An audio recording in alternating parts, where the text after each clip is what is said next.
Крсте Петков Мисирков, Цар Самуил, Александар Македонски, Борис Трајковски, Тоше Проевски, Виничка афера, Македонија, Мајка Тереза, Кирил Михајловски, Груица се само дел од предлозите за имињата на новите улици кои се влезени во деталните урбанистички планови, а кои се уште не се именувани. Меѓутоа, советниците на денешната седница не гласаа по предлозите, ќе ги стават на дневен ред на следната седница. Советот покажа околу предлог одлуката за земање кредит од Светска банка за реализација на капитални проекти на општината, за кој претходно имаше и јавна расправа. Кредитот со поволна и варијабална каматна стапка од 1,5 до 3% и е за изградба на атмосферска канализација, улица во индустријска зона, како и за набавка на возила за собирање ѓубре. Тоа се проекти кои општината не може да ги реализира со сопствени средства, истакна градоначалникот Дончев. А ова задолжување за кое гарантира Министерството за финансии нема да има никакви последици врз општинскиот буџет, беше дециден Дончев.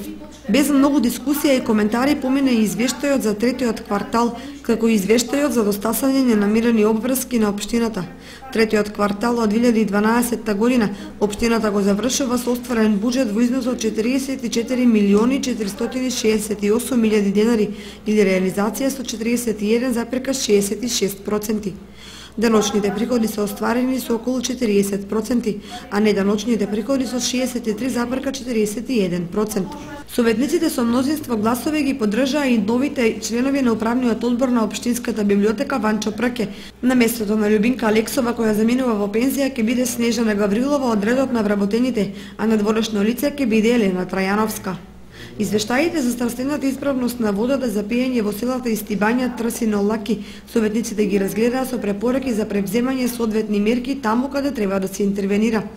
Советниците едногласно ја поддржаа информацијата од телевизија Кочани во која беа образложени причините за нејзино неемитување преку кабловските оператори во Виница и донесоа заклучок со кој ќе реагираат во Советот за радиодифузија за потребата на граѓаните од следење на овој локален медиум како што и беше во изминативе 5 години. На денешната седница советниците изгласаа и неколку барања за помош како и средства за поддршка на кошаркарскиот клуб